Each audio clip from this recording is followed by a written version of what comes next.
Everyone talks about leaving America. The politics, the pressure, the burnout. But where do you actually go? Two countries keep coming up: Ghana and Panama. Both promise peace, community, and opportunity. But when the Wi Fi cuts out, the rain floods the street, or the power drops in the middle of your Zoom call, will paradise still feel like home? Today, we're comparing Ghana and Panama, not as vacation spots, but as real relocation options for Black Americans. Ghana's economy is valued around 80 billion USD, driven by gold, cocoa, and oil. Panama's is almost double, about 150 billion USD, powered by logistics, finance, and of course, the Panama Canal. The tone of life feels different too. Ghana is a proud democracy, often called Africa's beacon of stability. Panama, by contrast, is Latin America's logistical heartbeat, globally connected, dollarized, and fast-paced. Ghana is hot and humid year-round, averaging 82 degrees Fahrenheit, with a long rainy season from April to October. Panama is even wetter. Its rainy season lasts from May through November, and in some regions, it rains daily for hours. But here's the secret. That's also what keeps Panama lush, green, and stable in water supply year-round. Most modern condos even have built-in drainage systems and rainproof roofing. Both countries share one thing: warmth. Ghanaian culture is community-centered. Greetings and respect matter. In Panama, the tone is more formal but open. Panamanians are used to foreigners, and the country already has deep African diaspora roots through the Caribbean workforce that built the canal. According to the Ghanaian Immigration Service, in 2025, Americans will need a visa for a 90-day stay in Ghana. For longer residents, you apply for a resident permit, usually valid for 1 to 4 years. Permanent settlement comes through the indefinite residence permit, which lets you live and work freely. After 5 years of continuous residence, you can apply for citizenship. Ghana allows dual nationality, though processing takes up to a year. In Panama, U.S. citizens can enter visa-free for 180 days, and the Friendly Nations visa allows a fast track to residency through investment, roughly $200,000 in real estate or a local business. After 2 years, that converts to permanent residency, and after 5 years of legal residence, you can apply for citizenship, with dual nationality allowed. Here's where daily life begins to diverge.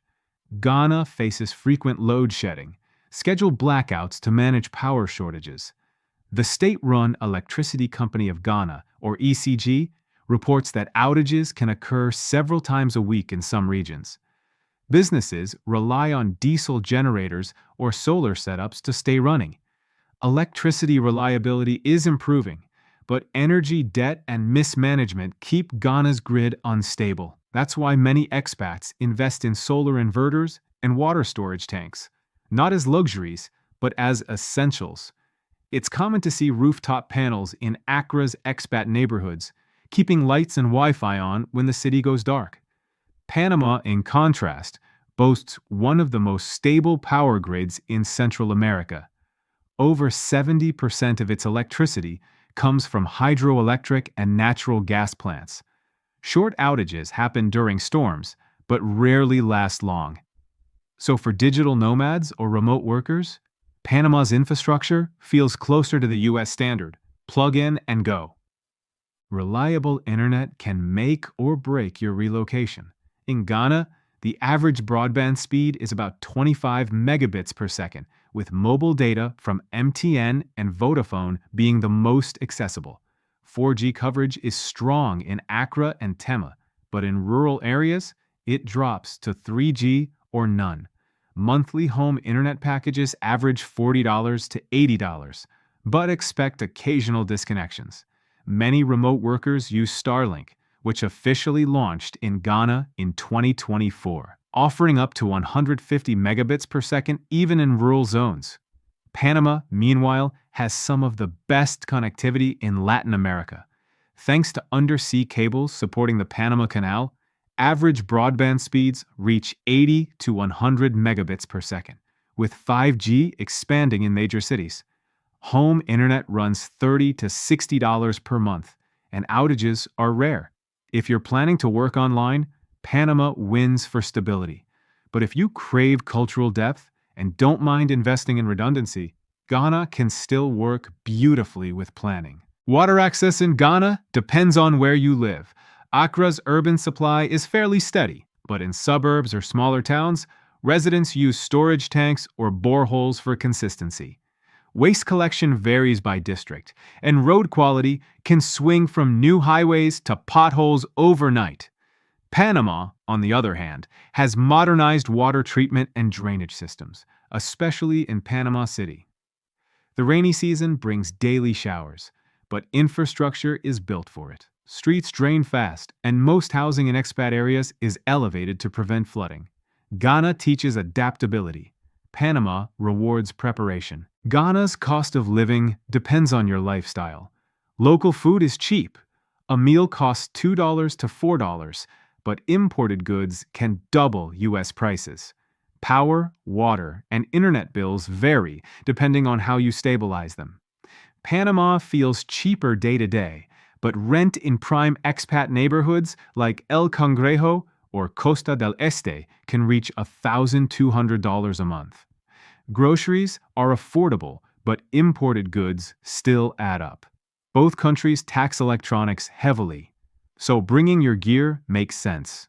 Adaptation is the real key. In Ghana, eat local. In Panama, live slightly outside the expat zones and save hundreds monthly. Ghana ranks around 70th on Transparency International's index. Not spotless, but politically stable.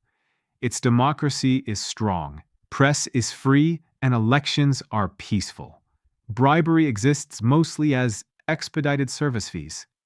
Panama ranks lower, about 95th, plagued by financial opacity and slow bureaucracy. Yet, its institutions function, and foreigners often experience less corruption firsthand than locals do. Both countries run on relationships. Who you know still matters. The key is to keep transactions formal and paper-tracked. Ghana remains one of the safest African nations.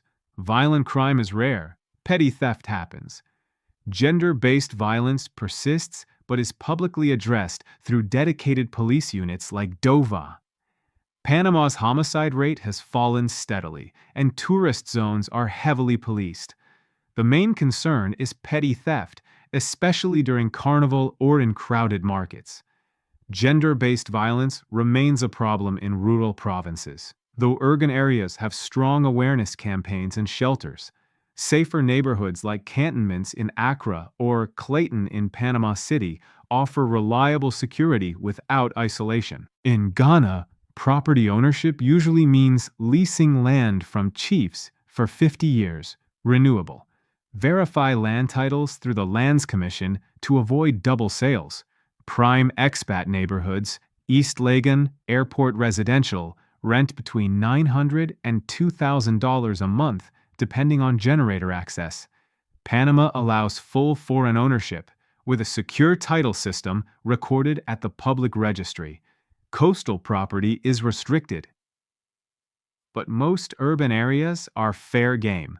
Modern condos in Panama City start at $150,000, often with pools, gyms, and fiber internet. In Ghana, your peace of mind depends on relationships and research. In Panama, it depends on contracts and documentation.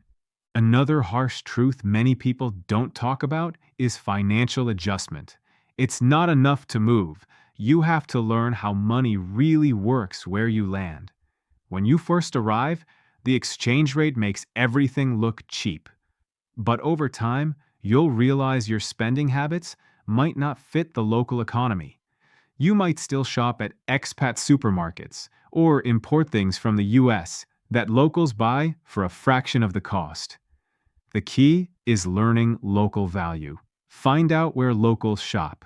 Get to know your neighborhood markets and banks, and most importantly, find ways to earn in dollars but spend in local currency.